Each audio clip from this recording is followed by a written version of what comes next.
Армысыздар, достар. Бұл сабақ өте маңызды, өте мұқияттылықпен тыңдаңыз. Бұл айтылған заттарды мен осы Ескастордың сабағы басталғаннан бері айтып келе жатырмын. Қазір де қайталап айтамын. Кейбір адамдар ойлауы мүмкін, бұл басында айтылған затты неге қайталай береді деген сияқты. Өйткені біздің айналысып жатқан адамдардың деңгейі, тәжірибесі әртүрлі болғандықтан белгілі бір жерден қате кетіп қалып, ол проблема болып жүруі мүмкін. Сондықтан тауар жіберу алдында Ескастор порталында өте мұқият болу керексіз. Енді бірінші зат, сіз товар жеткізуден бұрын заказ на поставку деген договорды скачать етіп аласыз. Соның ішіндегі енді көрсетілген, мүмкін осы уақытқа дейін сіз өзіңіздің затыңызды согласовать етіп біреумен келіскен шығарсыз. Сол жауапты адамға хабарласасыз. Енді сіз өзіңіз тауарды жеткізіп жататын болсаңыз, оның ешқандай бір проблемасы жоқ. Накладнойыңызды шығарып апардыңыз, ол қабылдап алады. Накладнойыңыз бір қате кететін болса, түзетіп алып кел дейтін болса, сіз барасыз да соны түзетіп әкелесіз де өткізіп кетесіз.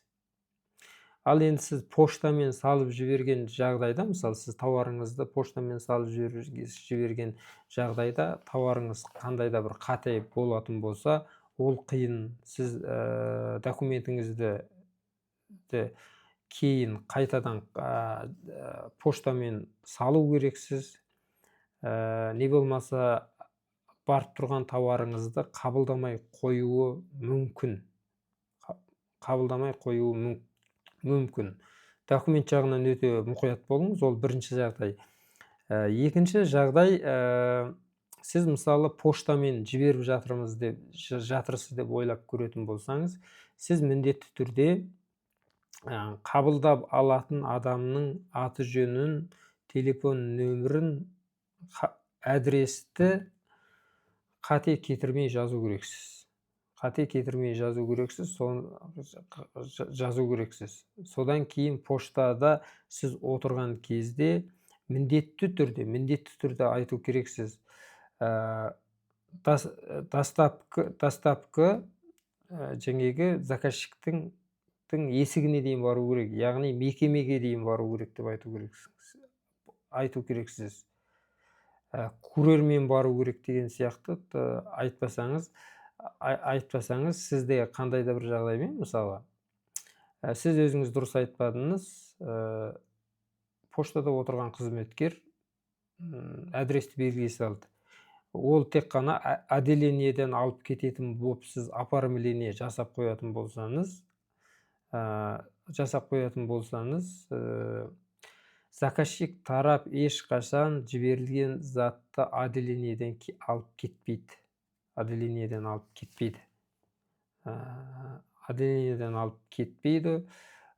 Одан кейін жаңағы сіз ол затыңызды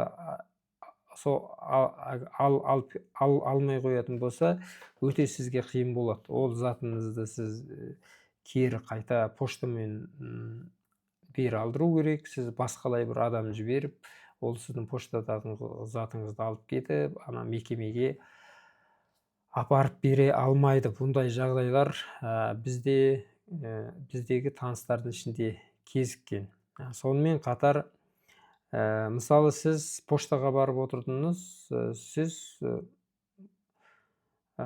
пошта қызметкеріне теріс айтып қойдыңыз. Сол моментте білдіңіз, мысалы. Жоқ, мен теріс сізге айтып қойыппын, заказ оформление жасалып кеткеннен кейін. Енді оны сәл үстін ақша қосатын болсам, ары қарай курьер жеткізіп бере ме деп айтатын болсаңыз, ол жерде ақшаңыз күйіп кетеді.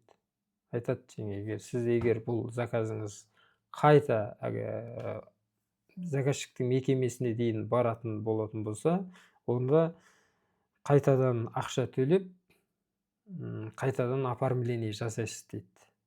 Бұндай жағдай менің өз басымда да болған. Сондықтан ол ситуациядан кейін мен барған кезде бірінші ешқандай документті бермей, қайда не жіберген жатқанымды айтудан бұрын осы ретімді алып барған кезде мен айтамын, мен тауар жіберемін, заказчиктің мекемесіне дейін жету керек курьермен. Тағы да қайталап айтамын. Менің затым заказчиктің мекемесіне дейін курьермен жету керек. Иә, естідім, білдім дегенге дейін мен 2-3 рет айтамын.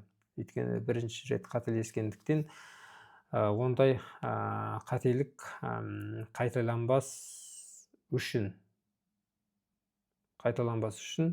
осындай затқа өте мұқият назар аудару керексіз.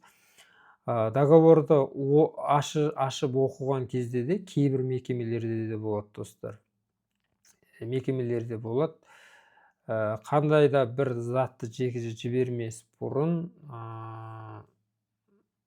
поштада міндетті түрде қандай тауар жіберген жатқан документтерін сканерлеп жіберу керек деген талап қоятын мекемелерде де болады. Сондықтан ол әрбір договордың ішінде заказчик қандай бір затты талап етеді, соның барлығын оқып орындауға тырысыңыз.